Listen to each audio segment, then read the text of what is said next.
Hello friends, welcome back everyone, welcome to my channel. और आज मैं लेकर आया हूँ चैप्टर नंबर 9। हमारी जो बुक चल रही थी प्राचीन भारत का इतिहास, रामशरण शर्मा की बुक से स्टार्ट किया था मैंने। कल मैंने चैप्टर नंबर 7 और 8 चैप्टर नंबर 8 करा दिया था। ठीक है फ्रेंड्स, अगर किसी ने वो वीडियो ना देखी हो तो देख ले। चैनल की प्लेलिस्ट बना दी गई है इंसेंट हिस्ट्री के नाम से। ठीक है फ्रेंड्स, तो जाके वो वीडियो देख ले। और ये 9वां चैप्टर है। ठीक है फ्रेंड्स, तो चलिए स्टार्ट करते हैं। ताम्रपाषाण युग की बस्तियां। ठीक है फ्रेंड्स, ताम्रपाषाण युग की बस्तियां देखते हैं। नवपाषाण का युग अंत में। ठीक है फ्रेंड्स, नवपाषाण युग का अंत में धातुओं का इस्तेमाल शुरू हो गया था। ठीक है फ्रेंड्स, जैसा कि हमने लास्ट चैप्टर में पढ़ा था। तो जैसे ही नवपाषाण युग समाप्त होने लगता है तो उस लास्ट के अंत में ना उसमें धातु वगैरह का इस्तेमाल होने लगता है। तो वही यहाँ बताया जा रहा है। ठीक फ्रेंड्स, देखिए आगे। अंत में धातुओं का इस्तेमाल शुरू हो गया था। धातुओं में सबसे पहले तांबे का इस्तेमाल हुआ है। कई बार ये एग्जाम में क्वेश्चन बना कि मनुष्य ने सबसे पहले किस धातु का उपयोग किया था, तो तांबे का। ठीक फ्रेंड्स, और सबसे पहले किस औजार का, तो वो उपयोग किया था कुल्हाड़ी का। ठीक है फ्रेंड्स, याद रखेंगे, कई बार क्वेश्चन बना है। ठीक फ्रेंड्स, तांबे का उपयोग हुआ था पत्थर और तांबे के उपकरणों को प्रयोग करने के कारण हुआ। ठीक है फ्रेंड्स, आगे चलते हैं, समझ गए होंगे। देखो यहाँ से लिखा ना, धातुओं का सबसे पहले तांबे का प्रयोग हुआ, पत्थर और तांबे के उपकरणों को प्रयोग करने के कारण इन संस्कृतियों को ताम्रपाषाणिक कैलकुलित कहते हैं। ठीक फ्रेंड्स, जो ये तांबे वगैरह का यूज कर रहे थे, पत्थर यूज कर रहे थे, तो इन संस्कृतियों को ताम्रपाषाणिक कैलकुलित कहते थे। ठीक है फ्रेंड्स, आगे देखते हैं। तकनीकी दृष्टि से ताम्रपाषाण अवस्था हड़प्पा की कांस्य युगीन संस्कृति से पहले भारत में हड़प्पा की कांस्य संस्कृति पहले आती है। ठीक फ्रेंड्स, जो ये जो क्या कहते हैं, ताम्रपाषाण अवस्था थी ना, ये कांस्य युगीन संस्कृति से पहले की। अब भारत में हड़प्पा की कांस्य संस्कृति पहले आती है। ठीक फ्रेंड, इंडिया की बात हो रही है। अगर वैसे पूरे वर्ल्ड वाइड देखें तो ये पहले आएगी ताम्रपाषाण, लेकिन फिर इंडिया में ये सबसे पहले आती थी। क्या कहते हैं, ताम्रपाषाण कांस्य युगीन सभ्यता थी जो थी। भारत में हड़प्पा की कांस्य संस्कृति पहले आती है, तो इंडिया में ये संस्कृति जो हड़प्पा सभ्यता थी ये पहले आती है। लेकिन अगर वर्ल्ड वाइड देखें तो ये कांस्य युगीन सभ्यता पहले आती थी। आगे देखते हैं। ठीक है, भारत में ताम्रपाषाण अवस्था की बस्तियाँ। अब बस्तियाँ देखना है कहाँ कहाँ मिली थी। भारत में ताम्रपाषाण अवस्था की बस्तियाँ दक्षिण पूर्व राजस्थान, मध्य प्रदेश के पश्चिमी भाग, पश्चिमी महाराष्ट्र तथा दक्षिण पूर्व भारत में पाई गई हैं। ठीक फ्रेंड्स, राजस्थान के एक आहार में और दूसरा गिलिंड में।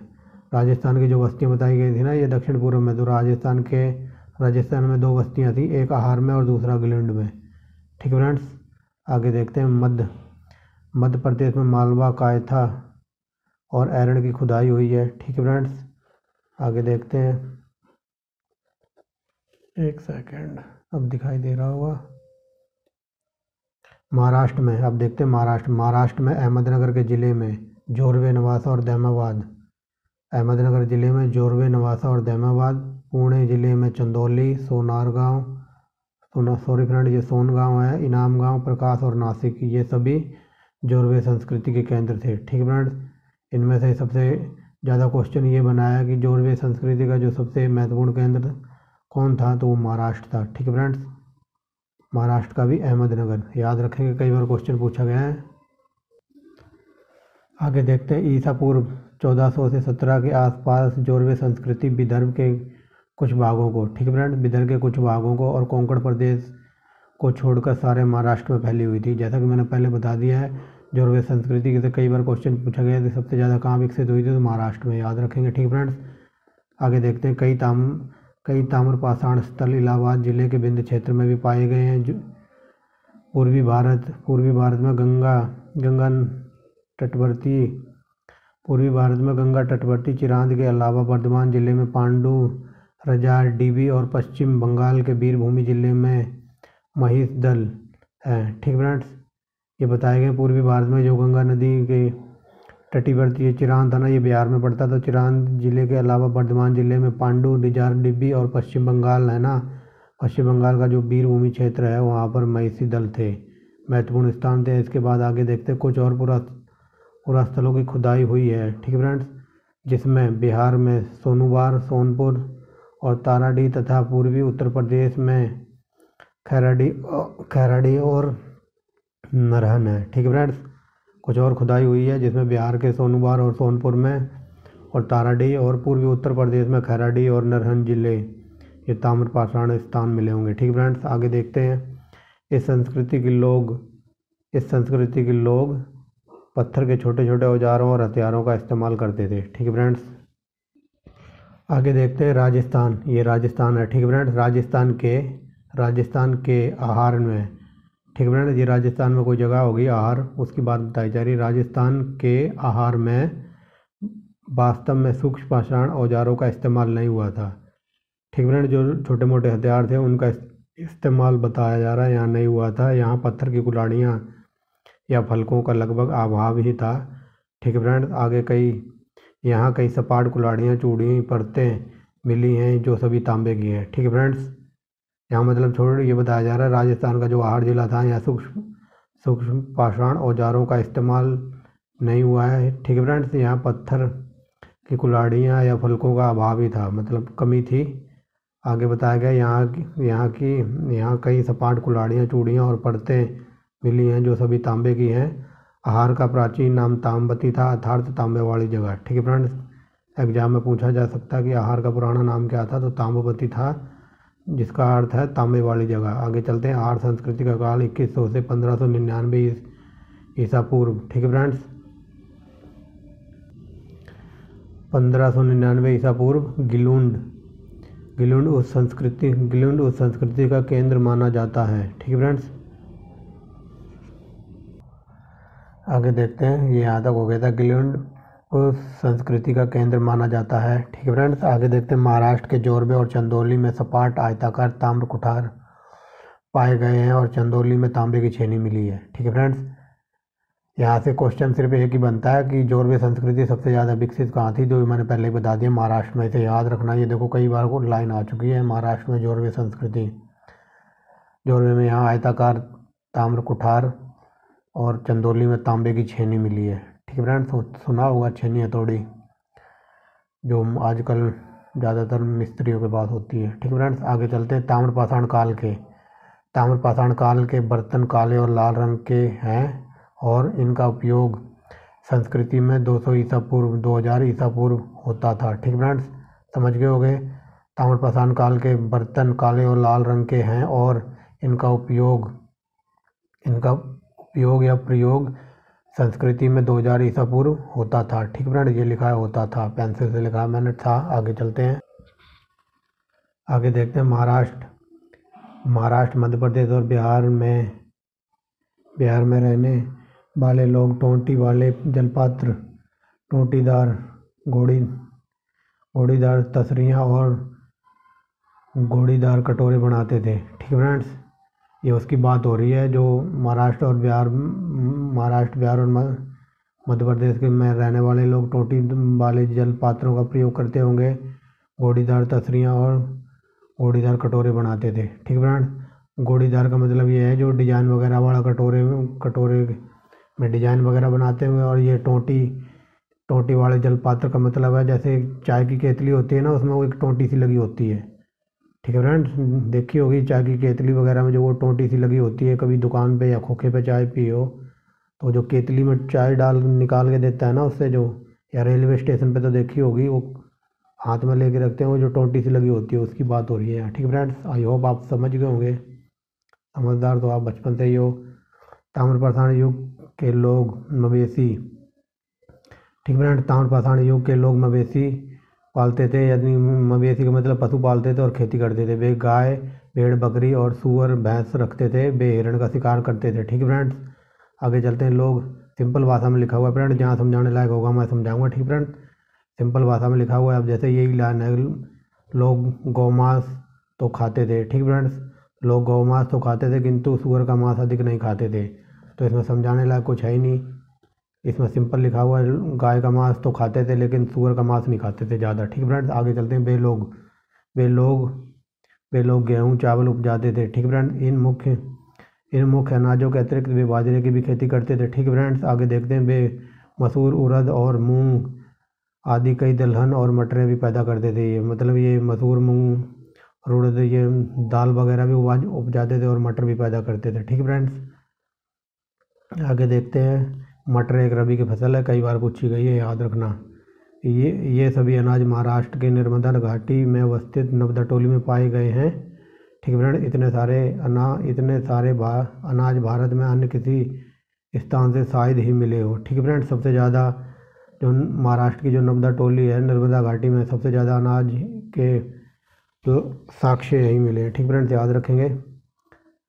नवदा टोली के लोग बेर और अलसी भी उपजाते थे। ठीक है फ्रेंड्स, याद रखेंगे।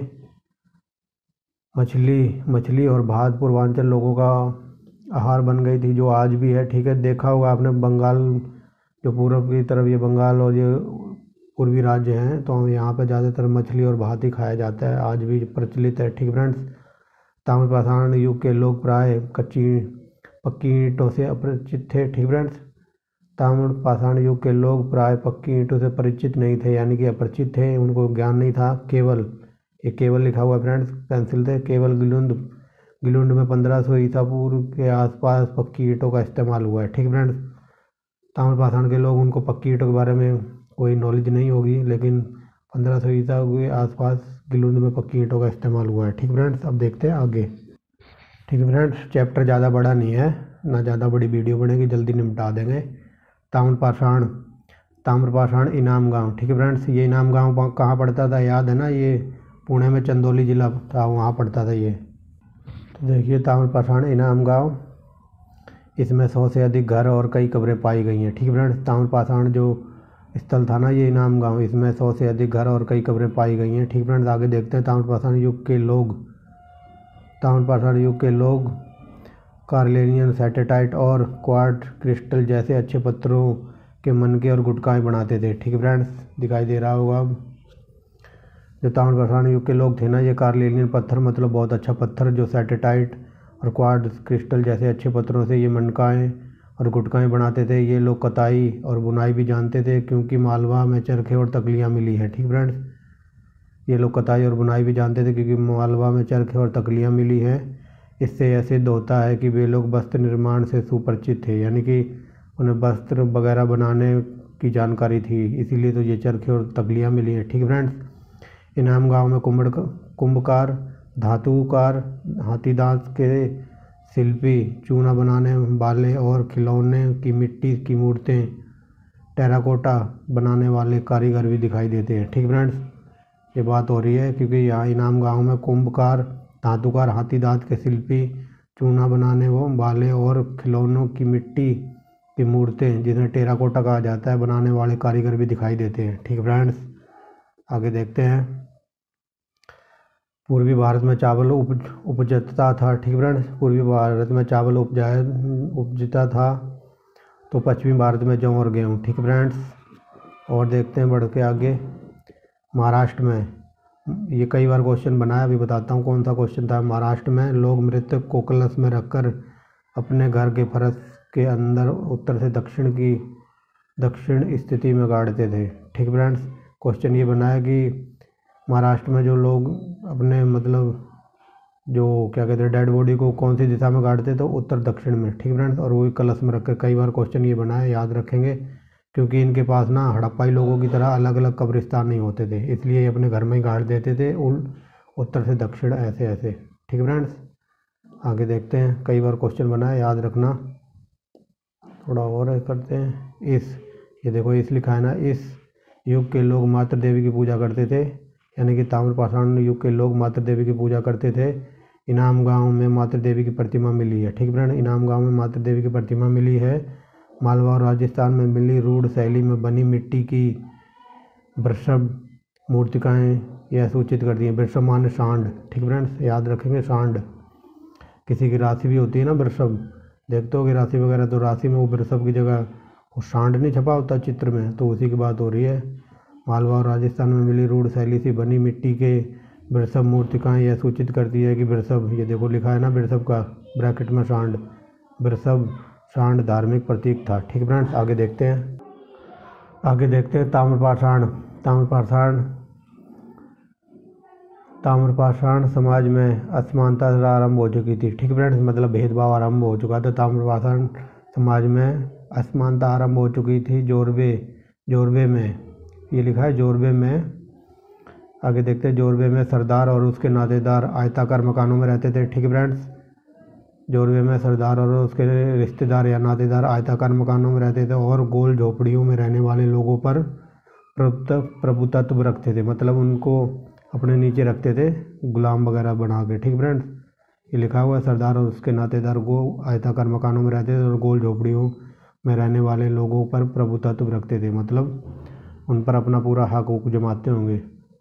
इनाम गांव में शिल्पी और पंसारी लोग पश्चिमी छोर पर रहते थे, जबकि सरदार सेंटर में होता था। ठीक फ्रेंड्स, केंद्र में रहता था सरदार। जो इनाम गांव में शिल्पी और शिल्पी मतलब ये कारीगर वगैरह होंगे, मजदूरी वगैरह करते होंगे। पंसारी लोग पश्चिमी छोर पर रहते थे और सरदार सेंटर में रहता था। ठीक है फ्रेंड्स, जैसे कि हमारा सेंटर है दिल्ली।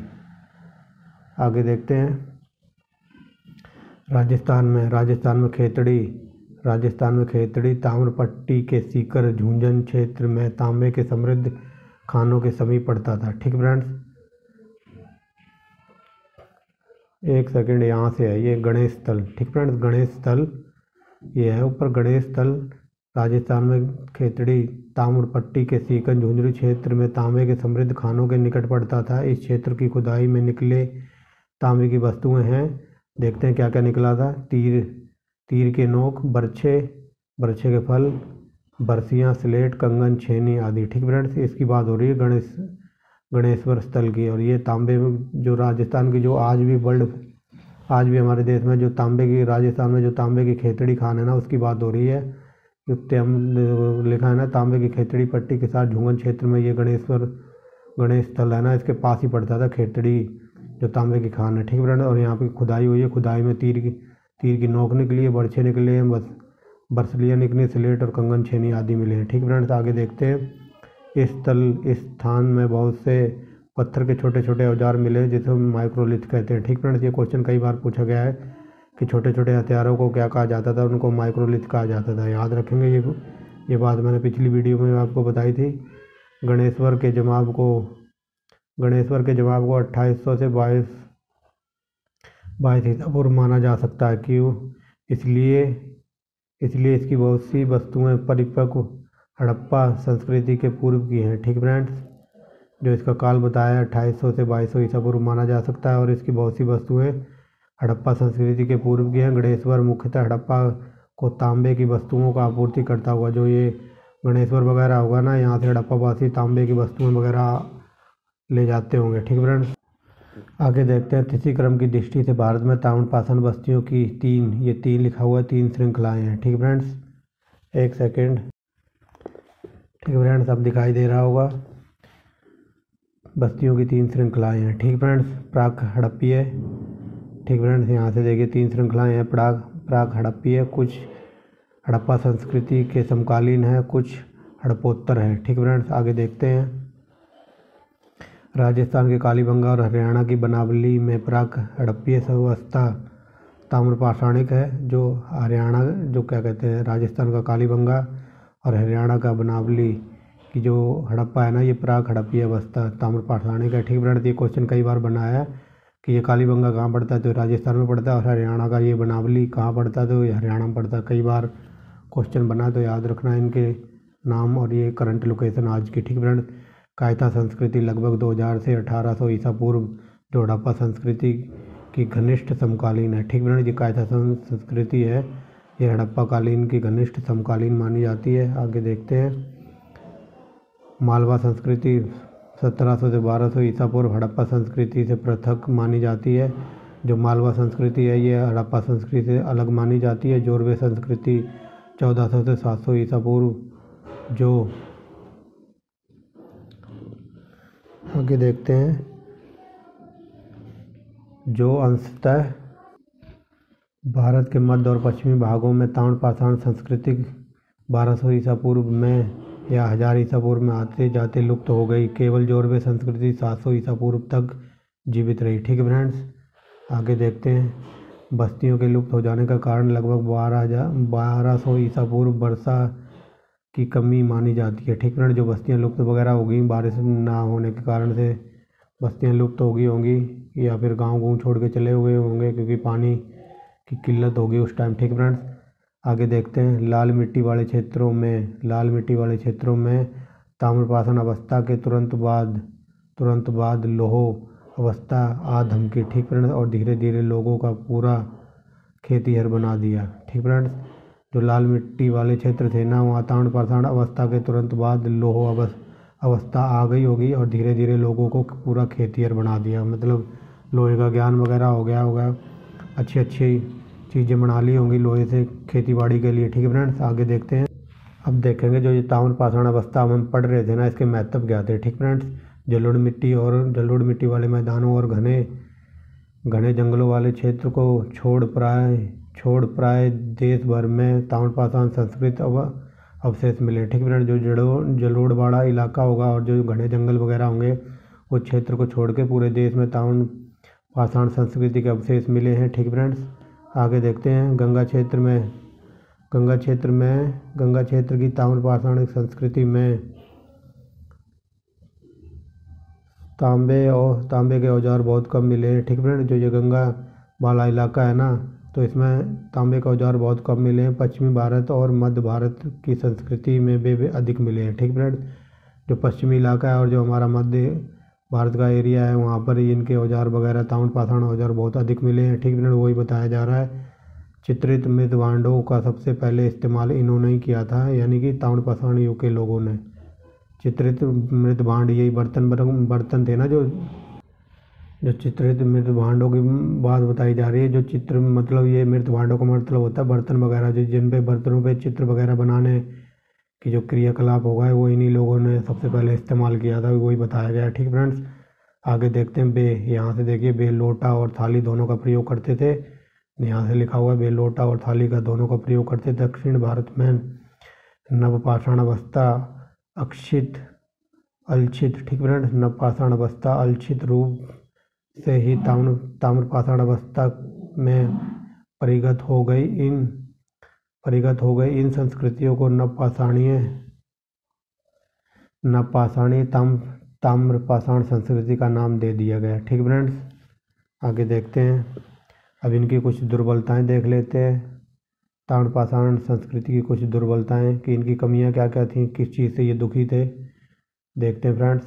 ताम्रपाषाण युग के लोग, ठीक फ्रेंड्स, ताम्रपाषाण युग के लोग पशुपालन मांस के लिए करते थे। दूध पीने के लिए या घी आदि बनाने के लिए उनको दूते नहीं थे। ठीक फ्रेंड्स, मतलब उनका प्राइम टारगेट यही था कि हमें बस पेट भरना है। ठीक फ्रेंड्स, अब दिखाई दे रहा होगा। इसीलिए वो पशुपालन सिर्फ मांस के लिए करते थे। दूध वगैरह पीने के लिए या घी बनाने के लिए उनको दूते नहीं थे। उनको उस टाइम इतनी नॉलेज वगैरह नहीं होगी, बट उनका प्राइम टारगेट था हमें बस अपना पेट भरना है। ठीक फ्रेंड्स, आगे देखते हैं। ताम्रपाषाण युग के लोग गहन या विस्तृत पैमाने पर खेती नहीं कर पाए। ठीक फ्रेंड्स, मतलब वो एक जगह खेती नहीं कर पाए होंगे टिक के। क्या कारण था, आगे देखते हैं। ठीक फ्रेंड्स, अब दिखाई देगा सही से। अब पूरा सेटअप कर दिया बढ़िया से। वह विस्तृत खेती नहीं कर पाए क्योंकि देखो यहाँ से लिखा है ना, क्योंकि वे ताम्रपाषाण स्थलों में ना ही हल और ना ही फावड़ा पाया गया है। ठीक फ्रेंड्स, क्योंकि उनको ना ही हल और ना ही फावड़ा के वगैरह का ज्ञान होगा, इसलिए वो अच्छी खेती या गहन कृषि खेती नहीं कर पाए होंगे। ठीक फ्रेंड्स, ये मैंने पेंसिल से लिखा है। क्योंकि वे ताम्रपाषाण स्थलों में ना हल और ना फावड़ा वो होता है कस्सी। ठीक फ्रेंड्स, कस्सी को कहते हैं फावड़ा, जो खेतों में खोदा जाता है ना, वो ना ही पाया गया है। ठीक है फ्रेंड्स, बे अपने ज़मीन खोदने वाले डंडे या डंडिंग स्टिक का प्रयोग करते थे। ठीक फ्रेंड्स, बे मतलब ज़मीन खोदने वगैरह के लिए, जैसे अब तो फावड़े वगैरह आ गए हैं, खुरपा टाइप आ गया है।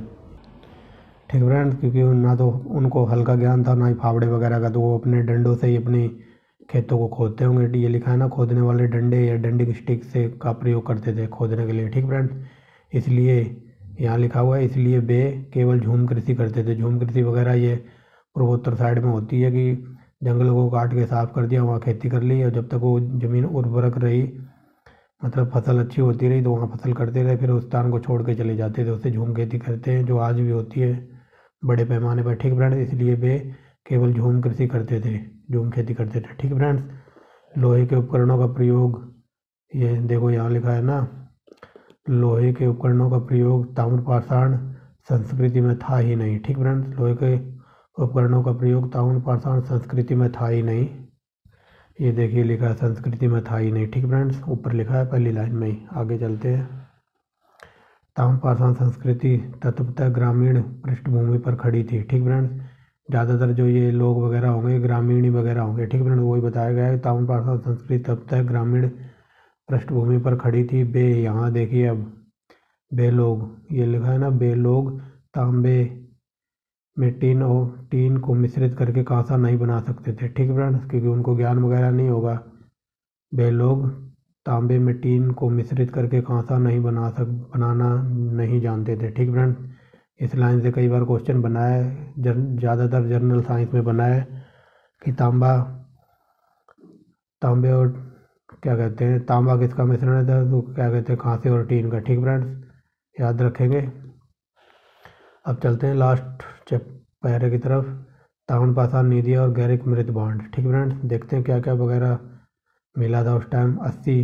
80 से अधिक ताम्रपाषाण निधियाँ। ठीक फ्रेंड्स, 80 से अधिक ताम्रपाषाण निधियाँ, जिसमें अंगूठी, स्लेट, कुठारी, खंडक, हापुड़, सूल, आदमी जैसी मूर्तियाँ आदि चीज़ें हैं। ठीक फ्रेंड्स, पूर्व में बंगाल और उड़ीसा से लेकर पश्चिम में गुजरात और हरियाणा तक तथा दक्षिण में आंध्र प्रदेश से लेकर पूर्वी उत्तर प्रदेश के भाग में बिखरी पाई गई। ठीक फ्रेंड्स, ये खुदाई वगैरह हुई होगी, उसमें बता रहे हैं क्या क्या अंगूठी वगैरह मिली होगी, स्लेट, कुठारी, खंडक, हापुड़, सूल, आदमी की मूर्ति। ठीक फ्रेंड्स, और खुदाई वगैरह कहाँ कहाँ मिली है, देखो पूर्व में बंगाल और उड़ीसा से लेकर पश्चिम में गुजरात और हरियाणा तक, दक्षिण में आंध्र प्रदेश से लेकर उत्तर प्रदेश के भू भाग में बिखरी पाई गई हैं। ठीक फ्रेंड्स, आगे देखते हैं। सबसे बड़ी निधि मध्य प्रदेश के गुंगेरिया से प्राप्त हुई है। इसमें 424 तांबे के औजार और हथियार तथा 102 चांदी की परतें मिली हैं। ठीक फ्रेंड्स, आगे देखते हैं।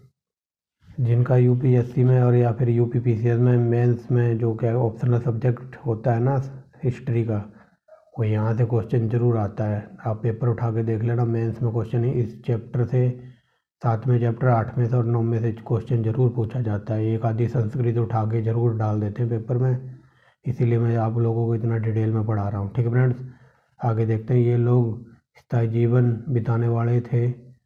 ठीक फ्रेंड्स, ये लोग स्थायी जीवन बिताने वाले थे। अधिकांश गैरिक मृतभांड स्थल दोआब के ऊपरी हिस्से में पड़ते थे। ठीक फ्रेंड्स, जो अधिकांश गैरिक मृतभांड थे ना, वो दोआब के ऊपरी हिस्से में पड़ते होंगे। गैरिक मृतभांड संस्कृति का काल 2000 ईसा पूर्व से 15 ईसा पूर्व के बीच रखा जा सकता है। ठीक फ्रेंड्स, जो गैरिक मृतभांड का काल था वो बताया गया 2000 ईसा पूर्व से 1500 ईसा पूर्व के बीच रखा जा सकता है। आगे देखते हैं। हरियाणा और राजस्थान की सीमा पर अवस्थित जोधपुर में गैरिक मृतभांड का सबसे बड़ा जमाव देखा गया है। ठीक फ्रेंड्स, जो हरियाणा और राजस्थान की सीमा पर जो जोधपुर अवस्थित है ना, जो यहाँ गैरिक मृतभांड का सबसे बड़ा मोटा जमाव देखा गया है। ठीक फ्रेंड्स, नीचे कुछ है नहीं। ये था हमारा आज का चैप्टर नंबर 9। अब मिलते हैं चैप्टर नंबर 10 में। ठीक फ्रेंड्स, क्योंकि चैप्टर नंबर 7, 8 मैंने कल वीडियो प्रोवाइड करा दी थी। ये चैप्टर नंबर 9वां था, एकदम डिटेल में पढ़ाया है बिल्कुल। ठीक फ्रेंड्स, तो मिलते हैं चैप्टर नंबर 10 में बहुत ही जल्द। ठीक फ्रेंड्स, और इससे पहले मैंने मध्यकालीन भारत का इतिहास पूरा पढ़ा दिया है प्रोफेसर सतीश चंद्रा की बुक से। अगर किसी ने वो सीरीज ना देखी हो तो जाके देख ले, एकदम बिल्कुल डिटेल में पढ़ाया है। क्योंकि पहले मैंने उसी बुक को स्टार्ट किया था, इसके बाद ये प्राचीन भारत की सीरीज स्टार्ट की है, और इसके बाद हम करेंगे मॉडर्न हिस्ट्री। ठीक फ्रेंड्स, और भी मैंने मोस्ट इम्पोर्टेंट टॉपिक है जहाँ से एग्जाम में क्वेश्चन पूछे जाते हैं, उनकी प्लेलिस्ट बना दी है। आप जाके वीडियो को देखें, शेयर करें वीडियो को। अगर कोई आपका भाई बंधु आस पड़ोस में कोई तैयारी कर रहा है, क्योंकि फ्रेंड्स हिंदी में कंटेंट प्रोवाइड कराना हर किसी के बस की बात नहीं है। आपने देख ही लिया होगा कि बिल्कुल मैं डिटेल में पढ़ाता हूँ, जैसा कि मैंने शुरू में कमिटमेंट की थी। मैं एकदम बेसिक से एकदम फुल डिटेल में पढ़ाऊँगा अपर लेवल तक। ठीक फ्रेंड्स, तो I hope you enjoy the video friends. Video like and share किया करें, चैनल को सब्सक्राइब करें। आप लोग देख लेते हो, लाइक वगैरह करते नहीं हो। ठीक फ्रेंड्स, तो ऐसा मत किया कीजिए, बहुत मेहनत लगती है वीडियो बनाने में, बहुत सारा टाइम वेस्ट होता है बनाने को। मैं ये वीडियो एकदम ऊपर ऊपर से बना दूँ, मतलब ज़्यादा डिटेल में ना जाऊँ, आप फिर भी पढ़ लोगे, लेकिन फिर भी मैं सोचता हूँ चलो डिटेल में पढ़ाया जाए, ताकि कोई पॉइंट, कोई टॉपिक, कोई बात मिस ना हो जाए, कोई फैक्ट मिस ना हो जाए। ठीक है फ्रेंड्स, तो I hope you enjoy the video and thanks for watching the video and bye bye। मिलते हैं नेक्स्ट वीडियो में बहुत ही जल्दी।